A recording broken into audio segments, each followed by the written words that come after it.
Hereby recognizes that September 14th is Childhood Cancer Awareness Month. So congratulations, and I'm sure Jessica will get it to the doctor on behalf of Cancer Winter. Thank you.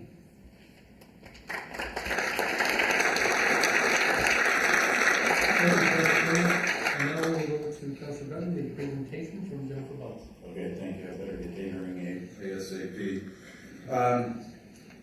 Jennifer Butts, Big City Wilderness. Here, Jennifer. Presentations. Well, I guess we know. There will be a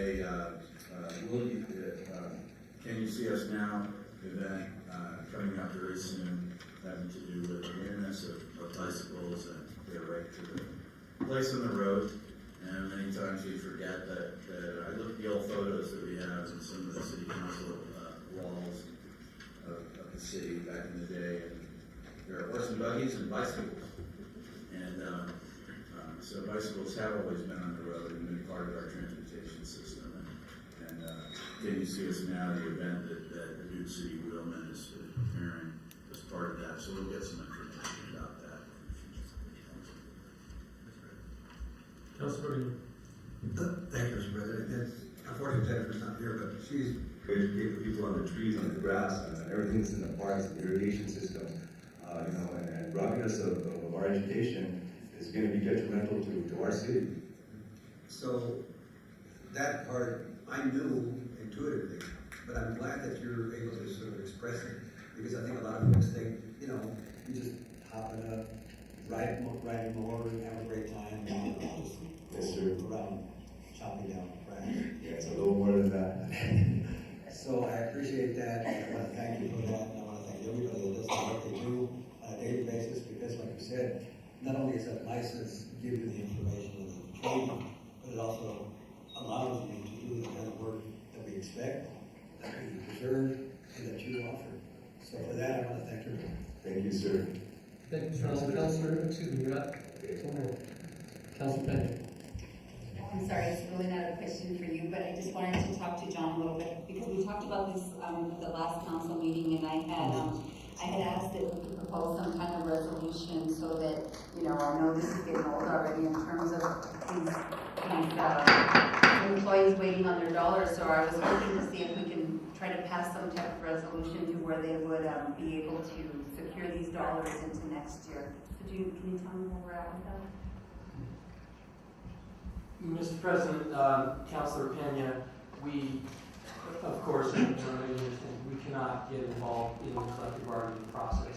However, what we can do and what we're drafting is a resolution, which is a statement of policy, which says that should the 3% that is reserved and included in the budget not be allocated or not be given via collective bargaining agreement to the unions, that money, as a matter of policy, will carry forward in addition to any additional raises next year. Okay, so we can have that resolution for next council. Mr. President, Council Penny, we can have that for the future. Okay, and then Mr. President, I'd like to ask the administration, so update, what's going on?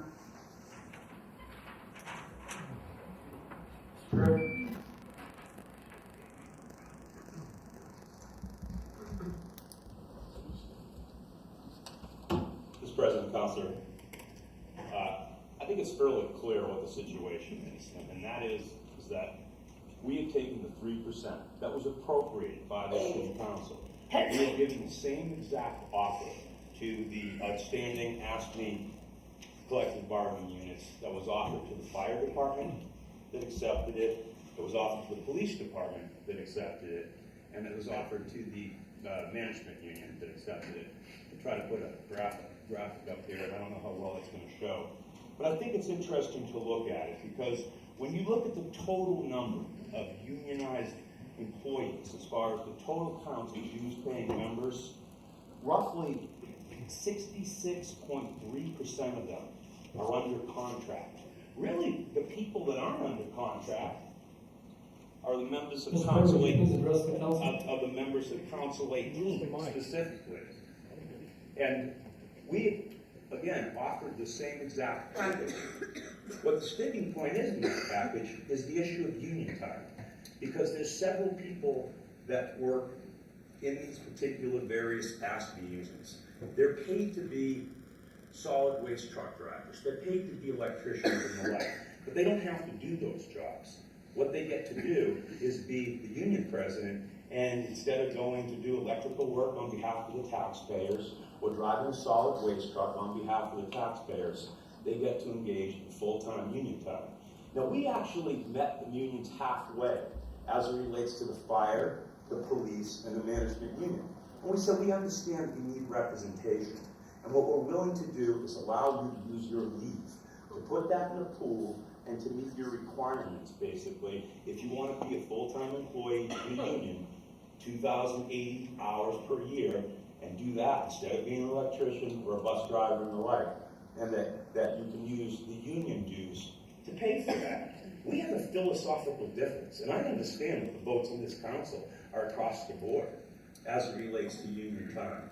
But frankly, when we have three of our biggest unions that have adopted it, accepted it, and have stepped up on behalf of the taxpayers and said, yeah, you're right, we probably shouldn't be doing union business on city time, and then we have this stalemate. And that's in essence what it is. It's a logjam. When we have that, the only thing I can give is 3%. And that's what was appropriated, that's what we provided, and that's what this debate is over. And as far as where we're at specifically, we have followed the Labor Management Relations Ordinance through each and every step, ultimately to the point of impasse, where we proceeded to mediation. And there's been no movement by our friends in organized labor to come off that position. And I guess what's most telling is one of the prior speakers' sworn testimony before this very august body back in the court reporter's notes, November 4th, 2013. Yeah, they offered us 1%, but it was at a cost. But we had to give up our union rights. And I can't afford my union rights, and I'm not going to give them up. Not for 1%, not for 2%, not for 5%. If they want my union rights, they're going to have to take them from me. That is how polarized the positions are. And if they are that polarized, I can only, provide you with the sensible notions of those labor unions that came to the table in good faith, negotiated. We met them halfway. We got a pool so they can continue to do their representation and things like that. So that's the best I can offer. I think that's fairly reasonable, but irrespective of what your philosophical, ideological, or political opinion may be as it relates to union time. That's meeting people halfway. I just want to add, so how many people are you saying are full-time, utilizing the full-time union time? Do you have that number? Various contracts have specific language in them. We heard from the folks at 1888, which was security. Their particular contract says that an individual will provide 8 hours of union representation out of the city's taxpayers' expenses. Now, when we talked about that smaller union, I think the question came from Mr. President, Councilor Benton, that's disproportionate. That's true, but it's not a 40-hour work week. It's only 8 hours. As it relates to that particular union, the J series, there's 135 members that are in the collective bargaining unit.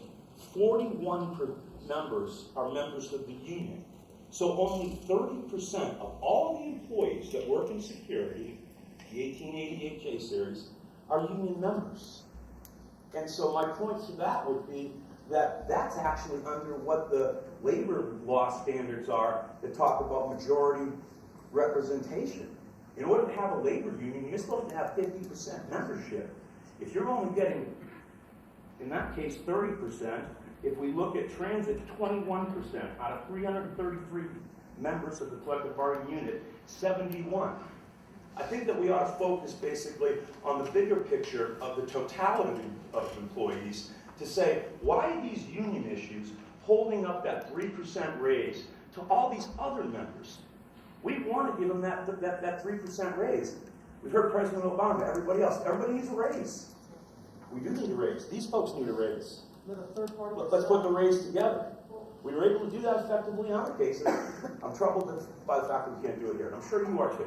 Mr. President, Mr. Perry, I just want to say, there may be some statistics out there in terms of transit or whoever you were talking about with 30% of them being union members, but thank God for the 30% because they represent everybody who is in the union.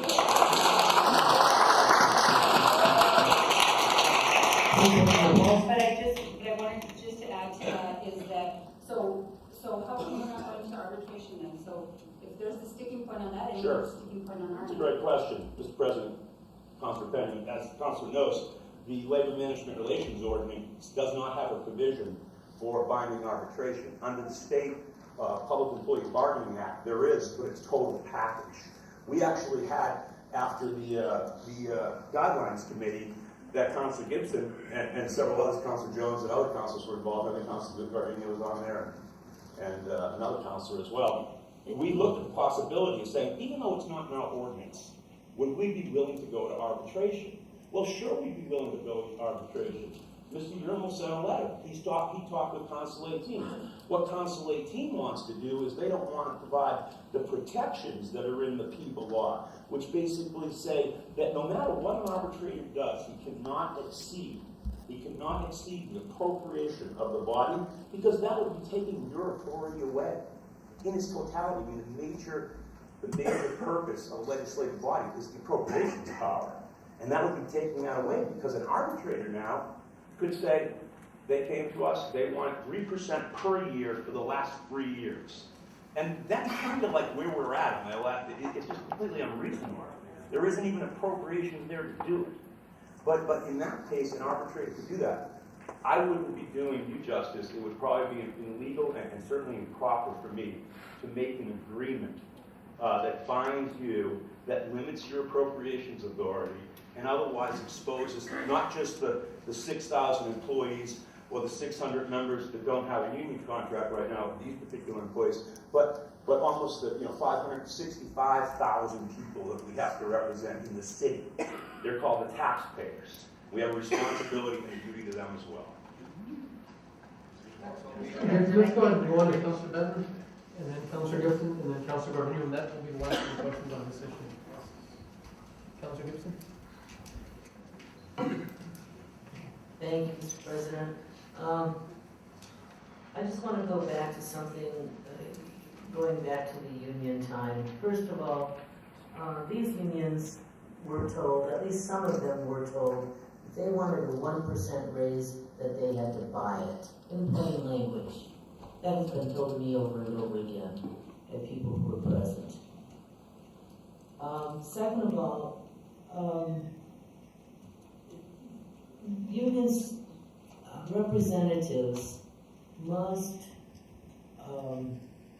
help people, whether they're affiliated with a union or not, help them with any problems that they have. So we're talking about low-level, most times, grievances. With the union time, and I really haven't weighed in on this great deal, except for maybe guidelines committees, but certainly not in this venue. So we would be asking them to extend those same courtesies and professional efforts to people who are working for the city, have an issue that needs that they need help with, even if they're not paying union dues. And second of all, I have not once yet heard from the administration, from anybody in the administration, that those talks, when they're trying to sort out a grievance, that what comes from that, the yield from that, is not beneficial to the city. I haven't heard that one time. And, I think that's something that we really need to consider. It's very clear to me that whenever you can find a solution in the first conversation is much better than to formalize a complaint and take it to the next levels. So, yeah, I think you're right. I think we are philosophically in different worlds, so to speak, because I definitely see not only value that's given to the administration in good use of union time, but also to the city of Albuquerque, the taxpayers of Albuquerque. So that's all I have to say. Thank you. I think that was a comment. Another question from Mr. Perry. Councilor Gordon. Oh, thank you, Mr. President. And Mr. Perry, I know you've said a lot about how this is taxpayer money. Where does the money for the negotiators for the administration come from? You know? That comes from the same, from the general fund, which is And taxpayer where, money. and where does the money come for management associates, It's the same, of course, the same amount. the taxpayers? Right. So I just wanted to make sure that these folks were getting money from somewhere else and we were benefiting from it and not thanking them. I appreciate your point. Okay. I think it's So- really understandable, and I won't take up your time or anyone else's to try that, but, Good, so you but it's stop not there. analogous. You can stop there. Thank you, sir. The other thing is, the administration has, I don't know, 100 employees, yet 7 or 8 of the employees through HR are the negotiators. And these people get paid, as I said, with taxpayer money.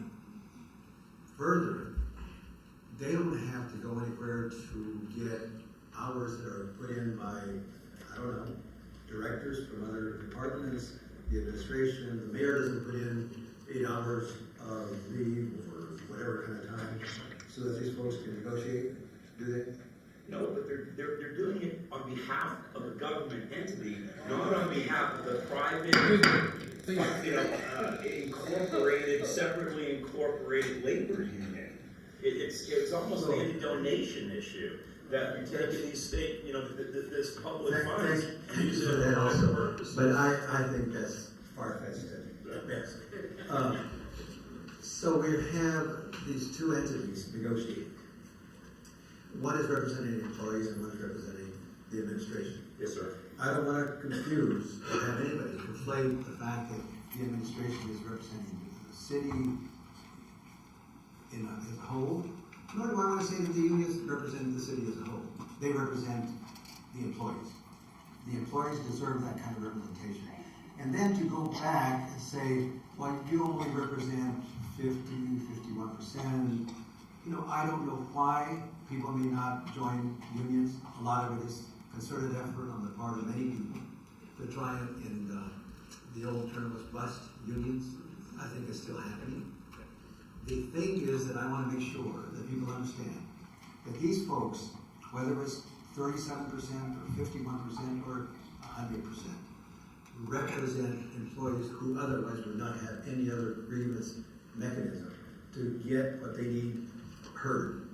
But then when we have a situation where there is an entity who pretends to be working for the city to say, no, you can't do that, or no, you can't do that, and however, we are going to bring in somebody from the outside to do the negotiating and pay him well for her, is really a misrepresentation. These people have no interest whatsoever in making sure that these contracts are either ratified or even looked at. Their interest is in making $440,000. Plain and simple. That's what I think. Thank you, sir. Okay, Councilor Bennett. This is your first warning with the applause. I'm asking you to please hold your applause as part of the rules of this council. I'll just make comments if Mr. Perry wants to respond, that's fine, but, with regard to binding arbitration, I mean, I would think that any arbitrator would recognize the intent of the council with regard to, our direction vis-a-vis, contracts and how much employees in the city of Albuquerque would be paid. And then, you know, I am struck by the example of a small bargaining unit, and as Councilor Rodriguez said, I mean, no matter what the percentage is, I guess the one question I might ask is, you know, there would seem to be some kind of inference. I mean, does the administration intend to try to decertify some of these unions or something along those lines? I hope not. Is that, you know, I mean, the idea that they don't qualify, Mr. Perry, that you mentioned, under the Labor Relations Act? Well, I think at this point, I'm just illustrating how low that membership actually is as it relates to what the legal thresholds are. Well, I haven't contemplated, right, nor do I foresee contemplating any particular legal actions. So okay, well, I mean, I just think, I put myself in the position of a member of a small bargaining unit and try to decide whether I'm going to renew my dues or not, and they haven't gotten anything for how many years, a long time, nothing's come out of it, then it's sort of a self-fulfilling prophecy when you know, the union's having a hard time producing, yet now we're saying, well, on a small unit, we're going to reduce their time down to a negligible number of hours to be able to represent their membership. I really think we ought to be appreciating, as was said, the people who do contribute to their union.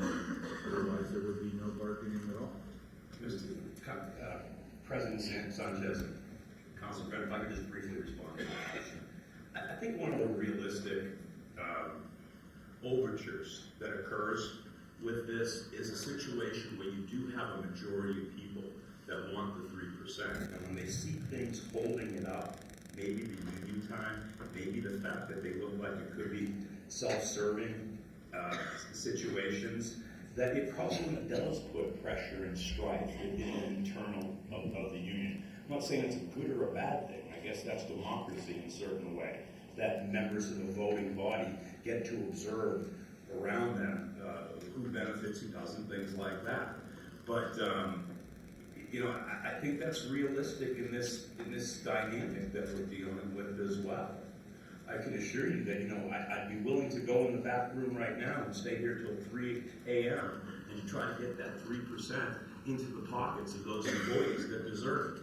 But I also got to tell you, in all honesty and candor and good faith, that I think that, as Ms. Rinaldi said, it's never going to happen if union time is the issue. And it's unfortunate, because the benefit that's endured and instilled on a few creates a detriment to the many.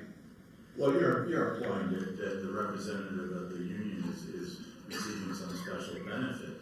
The representative of the union is doing a job for their bargaining unit at the same time, and also doing their regular job and trying to balance those needs. They're not doing their regular job.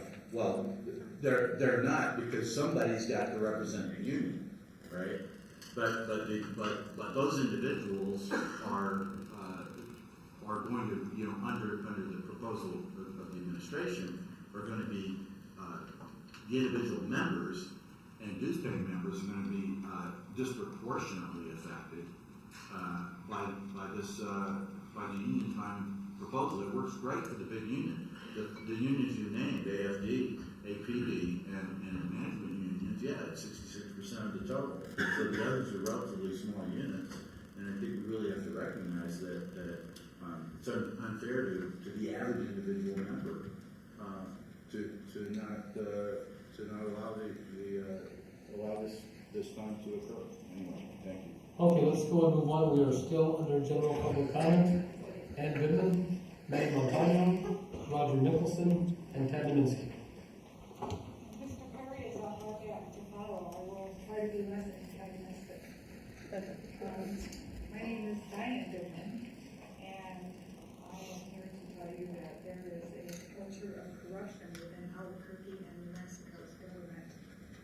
From what I've been told, it's been like this for a long time. It suppresses the voices of those who have values and those government employees who are willing to risk their livelihood to do the right thing and report what they know and see. That is why it is so refreshing to hear Carlos Villanueva's story as Regina Ruiz graciously reported in KOAT Channel 7 allowed to air. It was refreshing to find that even the traditional media can't deny any longer what is ubiquitously known amongst those who participate in social media and the growing number of internet news media sites who can't be coerced or controlled. That is why so many of us are outraged at what happened to Mr. Villanueva. It is the typical punishment and retaliation of a corrupt culture rather than the reward and promotion of dedicated government employees who fearlessly do what is right despite the consequences. That's not the message that ethical leaders should be sending to their employees. At NewMexicoVoice.org, you will find more information about a future rally in support of Mr. Villanueva and all whistleblowers once it is planned and organized. I would like to thank those of you on the council who clearly are trying to do the right thing. I would also like to thank Mayor Barry for his first attempt at communicating with citizens via his YouTube announcement last Friday. As you know, communication is not one way, that is dictating. It is a two-way street, and I look forward to future dialogue between citizens and our government leaders. Thank you. Manny Montaño, Roger Nicholson, Ted Naminsky, and Rondima Ashton. Welcome. Sir President, councilors, thank you for listening to us today. I'd like to clarify some things. First, I'd like to point out we are at impasse, and we ask your help to get us to binding arbitration. We ask that you change the ordinance and get us to arbitration, because at this point, we're not going to resolve it. I think Mr. Perry is incorrect. We didn't say never. We're waiting for you to change the ordinance so that we can get this done. Myself, I'm the vice president. I don't get paid to represent the employees on city time. I do it while I'm at work. There's only one person from our bargaining unit that does. That's the president, Casey. He gets his time paid in. It's almost impossible to do this job, to represent the employees, to deal with the major situations, and be at work. Now, the other day, I'll tell you right now, I did 3 hearings with fleet management alone on the 11th floor with DMD basically. In each meeting that I was in, I sat across the table from 5 managers or more. Myself and the employee that was in trouble were there. And I sat across from 5 different employees that made, $50,000 and more a year. But there was 5 of them. I couldn't understand, why is there 5 managers in this predetermination hearing? It's a simple meeting. We go to the meeting, they say, did you do this or not? We say, no, we didn't, or we give them our response to the allegations. Now, there's 3 separate occasions on the 11th floor that I went to. Now, I know that those employees, those high-paid employees, weren't working out of the vacation pool, were they?